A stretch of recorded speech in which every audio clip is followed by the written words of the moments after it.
ناظرین کی خدمت میں سلام و آداب. آپ دیکھ رہے ہیں وائس آف لداخ.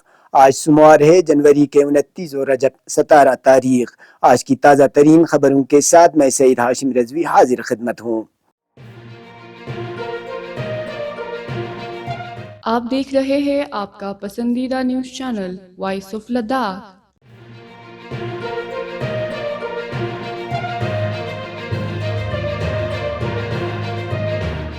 لیہ کے مذہبی و سیاسی تنظیم اپیکس باڈی نے 3 فروری کو لیہ چلو آندولن کا اعلان کیا ہے.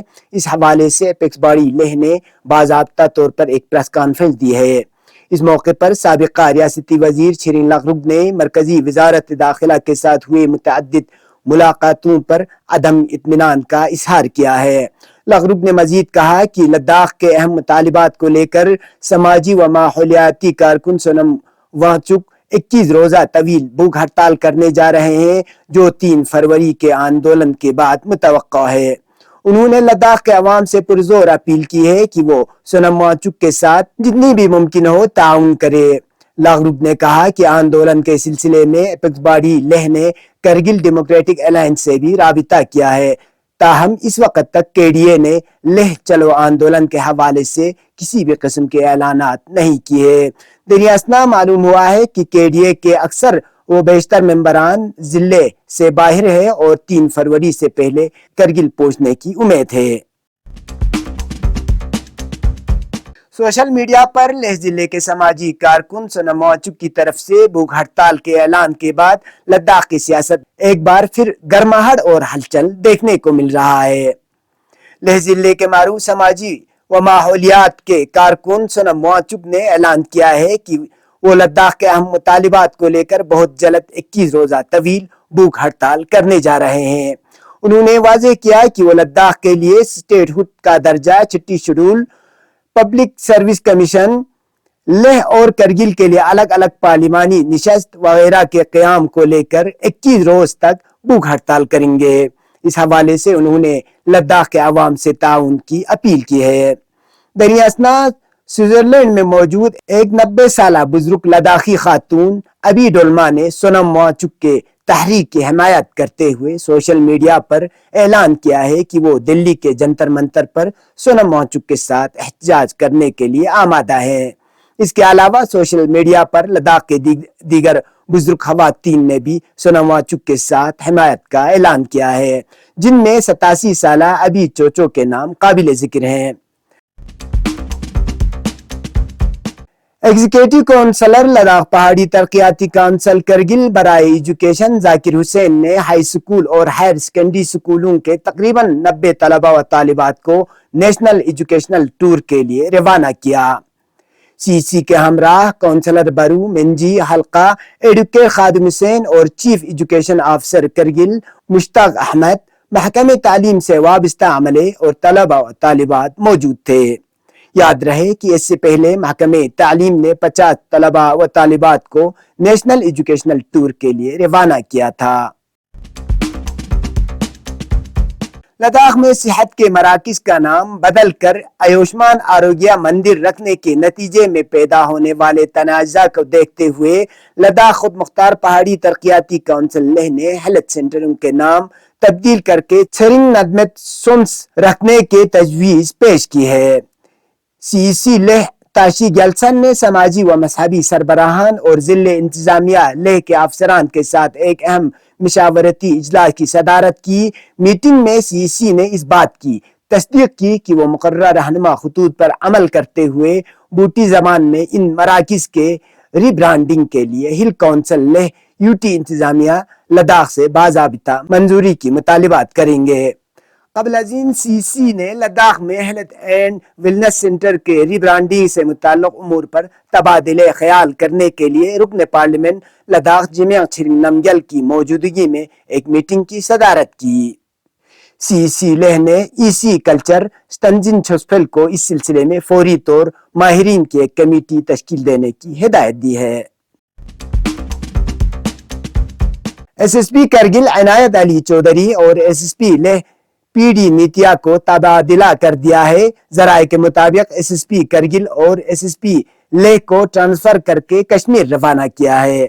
اگرچہ ایس ایس پی لیہ کے جگہ آئی پی ایس شروتی ارورا کو تعینات کیا ہے، تاہم ایس ایس پی کرگل کے بدلے ابھی تک کسی کے تعیناتی کی خبر نہیں ہے۔ گزشتہ 24 گھنٹوں کے دوران کرگل میں درجہ حرارت -3.7 ڈگری سینٹی گریڈ درج کیا گیا۔ اسی طرح لیہ ضلع میں درجہ حرارت -5.5 ڈگری سینٹی گریڈ، زنسکار میں کم سے کم -8.3 ڈگری سینٹی گریڈ ریکارڈ کیا گیا۔ اس دوران موسم دن بھر ابر آلود رہا۔ اب پیش قومی اور بین الاقوامی خبریں۔ یونائی کے مطابق دلی کے وزیر آباد میں واقع پولیس ٹریننگ اسکول میں دیر رات زبردست آگ لگ گئی۔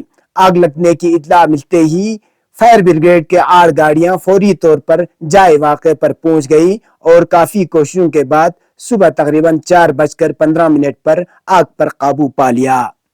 ذرائع نے بتایا کہ تقریباً 200 فور ویلر اور 250 دوپہیہ گاڑیوں میں آگ لگ گئی۔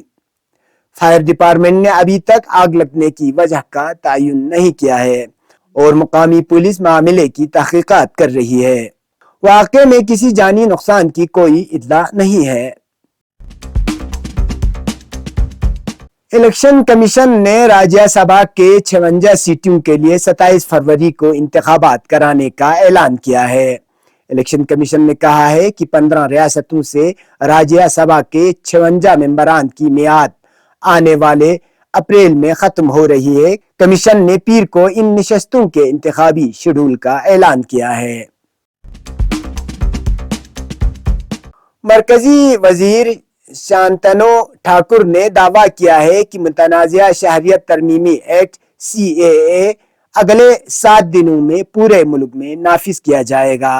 اتوار کو مغربی بنگال میں ایک عوامی ریلی سے خطاب کرتے ہوئے بنگاؤں سے بی جے پی کے لوک سبھا رکن شانتنو ٹھاکر نے کہا کہ ایودھیا میں رام مندر کا افتتاح ہو چکا ہے اور اگلے 7 دنوں کے اندر ملک بھر میں CAA کو نافذ کر دیا جائے گا۔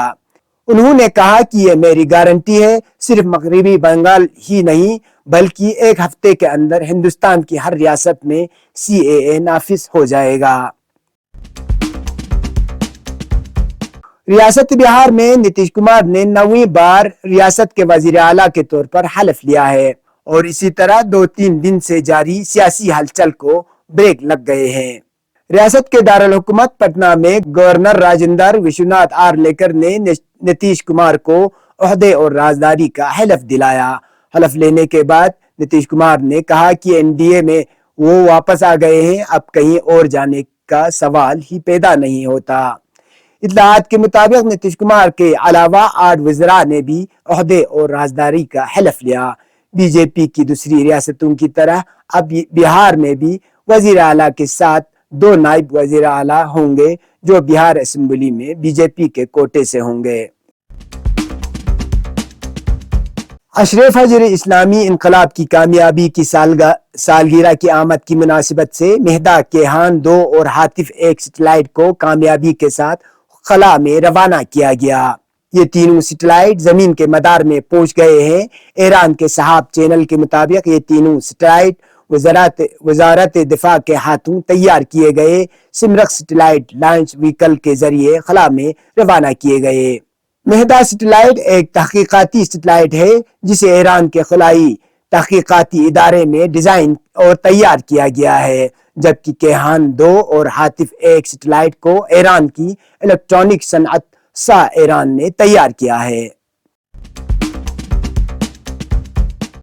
رپورٹ کے مطابق عراق کی اسلامی مزاحمت نے الگ الگ بیانات جاری کرتے ہوئے شام، عراق اور مقبوضہ فلسطین میں غاصب فوجیوں کے ٹھکانوں پر حملے کی ذمہ داری قبول کی ہے۔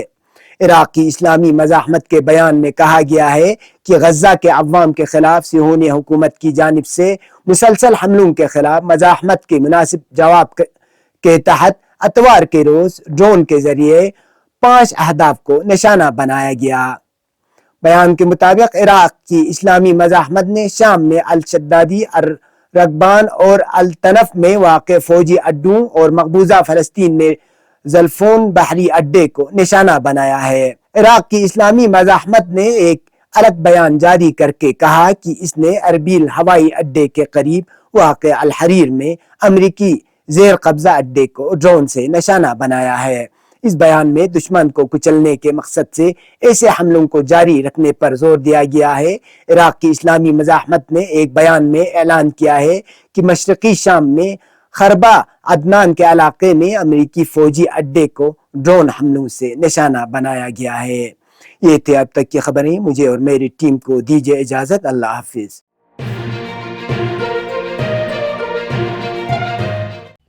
مقامی، قومی اور بین الاقوامی خبروں سے باخبر رہنے کے لیے چینل کو لائک، شیئر اور سبسکرائب کریں، ساتھ ہی بیل آئیکن دبانا نہ بھولیں۔